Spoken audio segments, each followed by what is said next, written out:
Just how far will the liberal elites go when it comes to promoting their liberal heroes? That was a question I endeavored to find out when looking into documents from the University of Ottawa regarding a visit they were paid by Dr. David Suzuki last year. Now, Ottawa University, as you may know, is a publicly funded university, which means that most of the university's $1 billion budget comes from not students, but taxpayers, people like you and I. And it was a little bit concerning when we learned that in September, as part of their series, I Vote, Je Vote, they were having a number of speakers, one of whom was David Suzuki.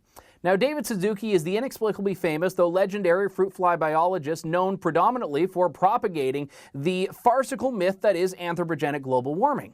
In other words, he is a little bit of a phony and he has a quick temper at that.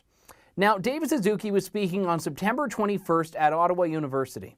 This event was being spearheaded by Kevin Page, the former parliamentary budget officer who now holds a research chair position in Canadian government studies at the University of Ottawa. Now, Kevin Page was trying to get David Suzuki to speak there, and they weren't able to offer an honorarium, but they were able to cover costs and they were able to make it worth his while by satiating some of Suzuki's other demands. We'll get to those later. This was during the election. This was less than 1 month before the election that we would see, in hindsight, have the Conservative majority toppled in favor of a Liberal majority led by Prime Minister Justin Trudeau. In other words, this was a very significant election, and Suzuki was already going across the country for Lead Now. This was the movement behind the Vote Together strategic voting campaign, with the sole mission of unseating Stephen Harper.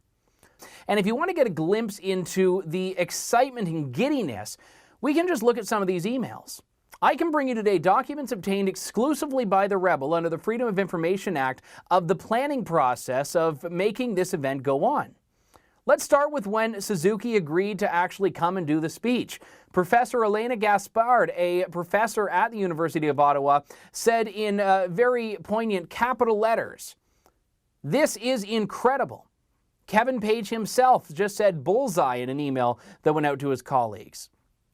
Now, this is an anti-Harper event. Suzuki apparently was so eager to get out there in front of this story, that was why he waived his speaking fee. But as we see from these documents, that didn't mean he didn't have other demands. No, King Suzuki had quite a few things that were needed to make this event, in his eyes, a success. A letter from his assistant to the organizers of this, spearheading this initiative, shows some of these demands. Deanna Bain, who is Suzuki's executive assistant, said, chief among them, he must be the person who approves all media requests. The name of the journalist and media outlet, as well as time and location for proposed interviews, shall be approved by David in advance.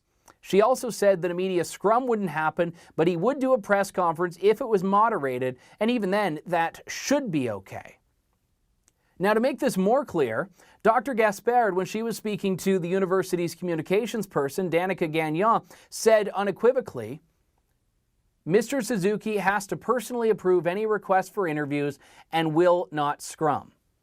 Now, we know from looking to these documents that that was much ado about nothing. In fact, there were only 2 interview requests. One of them came from a French-language radio station, which Suzuki couldn't do because he doesn't speak French. The other came from the Ottawa University student newspaper, The Fulcrum.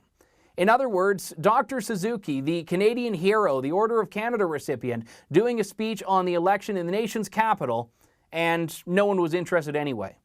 Why do they need to be so strict about who can interview him? The other requests were even more peculiar, though.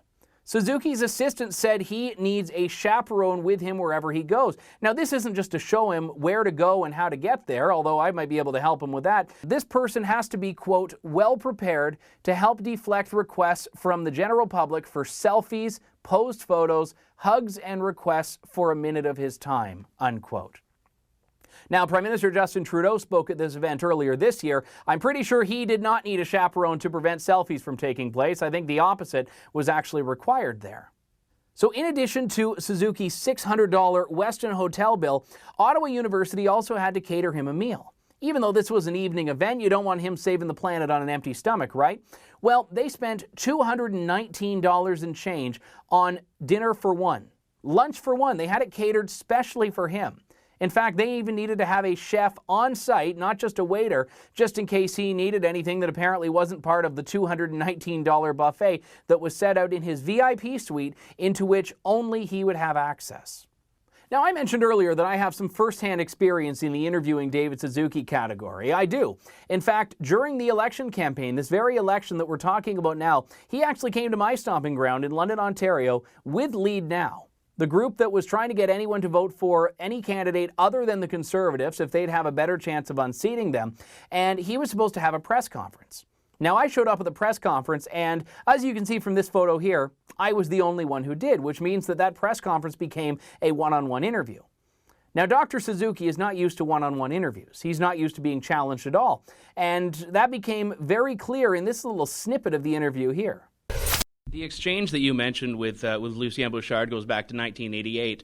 A lot of scientists have pointed to the fact that 10 years after that, global warming actually plateaued. So we haven't seen any in the last 17 years. You're doing the cherry-picking thing. The fact is that temperature has continued to rise, but almost all of that increased temperature has been absorbed by the oceans. The waters are getting warmer. The atmosphere may not have shown a rise. The waters, which are 70% of the planet, have absorbed that heat. There's just no question the warming is going on. And stop cherry-picking that kind of stuff as if somehow it's a scientifically meaningful thing. Why couldn't you give that? Scientists are denying that. Why couldn't you give that answer when you were asked the question in Australia then, a couple of years back? What question was that? About why there this hasn't been sounds like a Sun News interview, is it? No, I'm giving you the chance to explain your position. We'll air this unedited. I'm asking you why we haven't seen a demonstrated warming in global warming, because if you're using that to justify... I was asked in Australia before that report came out. I didn't even know what that report was going to say. Yeah, he gets a little angry when he's challenged, as you could hear in that clip. Now, after the Ottawa U event, Suzuki emailed personally Kevin Page thanking him for the event and even invoked the Lead Now, Vote Together tour that he was on. And he actually said that he wanted to get in front of a, quote, wider audience than just the Lead Now kids, unquote. Now, if he's not enjoying it, if he doesn't think it's worth his time, why is he doing it? Why is he going across the country, racking up a number of clearly carbon emissions for, the king of global warming is ruining the world, and he doesn't even think it's all that valuable? In fact, we could even see this from a thank you note sent by his assistant to the University of Ottawa team. Deanna Bain wrote that Suzuki told her how much he enjoyed the event, which in her words, quote, he doesn't usually do, unquote. So if this man is so reluctantly doing this work, why doesn't he just save himself the trouble and certainly save us the trouble and stay home? I mean, which home, right? For the Rebel.media, I'm Andrew Lawton.